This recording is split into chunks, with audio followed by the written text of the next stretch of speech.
Good morning.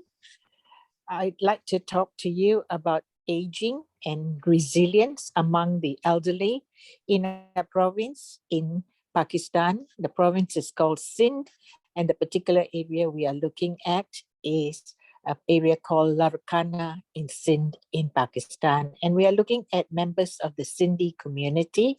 The Sindhis in this area are mainly Muslims. The majority are Muslims, although there are Hindus and Christians in different parts of the world. And even in Pakistan, we have Sindhi Hindus. All right, so I will leave you with the PowerPoint to look at the literature search on dying and how different people cope with dying. But it becomes more for the elderly who lose their life partners. It becomes more devastating for these people. And different researchers have talked about the elderly, about death and how people cope with death.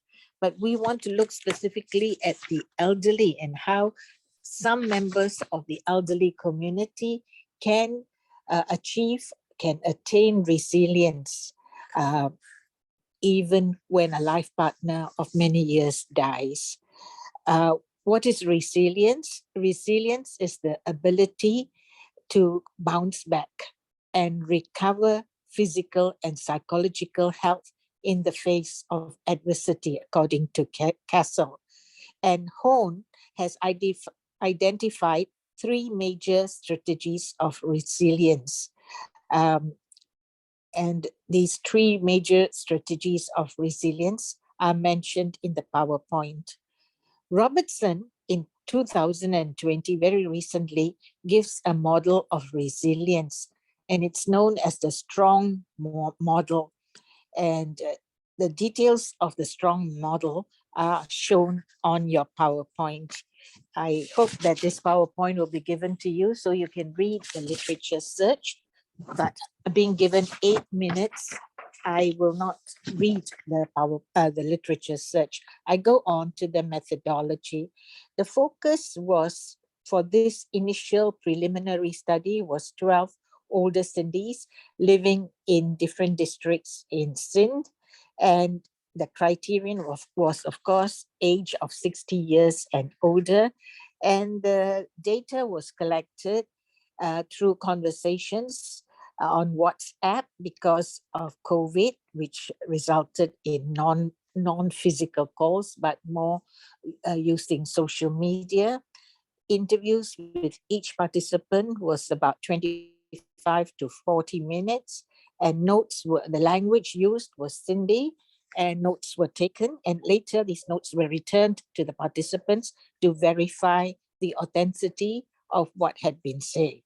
The interviews were transcribed and now have been translated, and we went through the translations, the interview transliterations, and these are the findings which I would really like to share with you. The findings in this section are presented based on three main themes. The first is role of socialization and social activities in resilience. The next is role of culture, and the third is role of religion.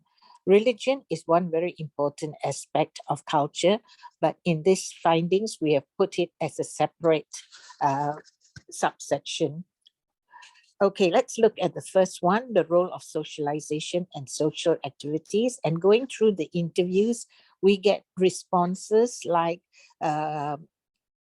being involved in social activities, being involved in work in the farm, visiting friends, doing charity, giving food to poor people, hungry people, giving clothes of my deceased wife among the poor, friends and families visiting me. And these were mainly uttered by the male respondents. The female respondents have a different way of getting involved in activities. Women from the neighborhood would come to me and bring meals and tea. This makes me feel better. They also invited me to their homes, and this is how I managed to sustain myself. Another one said she moved near her son so that she could be closer to her grandchildren. The third one said her siblings, her sisters and brothers gave her a lot of comfort. So here we see the men and women all giving attention to social activities, but the men concentrating on a lot of friends and a lot of other kind of activities like their farm work. All right, so let's now move on to the role of culture. The senior Cindy's also draw on socio-cultural norms to achieve resilience, and this is shown in their narratives, in their what they say. They like to tell cultural stories to their grandchildren, said the man, and the woman said they embroidered for their grandchildren, they embroidered dresses for the grandchildren. So this is like doing things for others, especially family members, younger members of the relatives, their grandchildren, and so on. And finally, the role of religion creates resilience. What happens is the men said they had majlis in which a religious scholar narrated the tragic story of Imam Hussein. And the others, including both men and women, talked about reciting the Quran, and this gave them a lot of comfort when they did this. So here we see religion also helps to build resilience. So we notice that cultural activities, socialization, and religion are different aspects of which can help to build resilience. And this relates to Robertson's strong model of resilience, and even to what Horn said earlier on in her literature, in her paper on the building of resilience.